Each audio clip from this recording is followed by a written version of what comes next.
Sa ibang balita, binigyan din ni Pangulo Aquino ang pagprioridad ng pamahalaan sa infrastruktura sa rehiyong Mindanao. Sinabi ito ng Pangulo sa paglulunsad ng Philippine Business for Social Progress Mindanao Inclusive Agribusiness Program sa Davao City. Ayon sa Pangulo, dapat palakasin ang kapasidad ng rehiyon para sa kontribusyon nito sa ekonomiya ng ating bansa. Nagbabalik si Haji Camino via phone patch. Haji?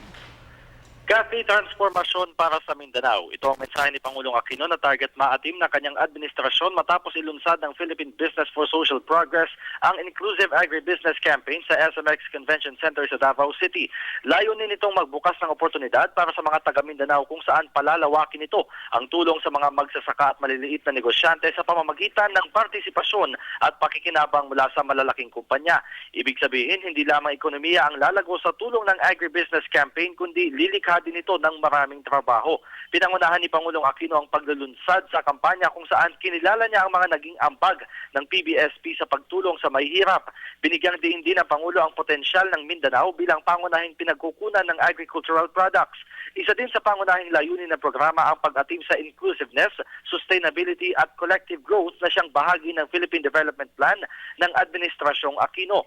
Pinasalamatan ni Pangulong Aquino ang mga sektor na nakipagtulungan upang makamtan ang kapayapaan sa Mindanao na pumipigil sa pag-unlad nito. Ipinagmalaki din ng Pangulo ang mga proyektong nagawa sa Mindanao sa ilalim ng kanyang panunungkulan, lalo na sa usapin ng infrastructure projects. Malaki kasi ang naitulong ng mga proyektong ito sa sektor ng agrikultura dahil sa mabilis na access sa mga kalsadang dinadaanan ng kalakal. Kabilang na dito, Kathy, ang 3,491 kilometers ng national roads at 208.4 kilometers ng farm-to-market roads. Tiniyak ni Pangulong Aquino na walang taga Mindanao na maiiwanan sa kaunlaran sa lalong madaling panahon.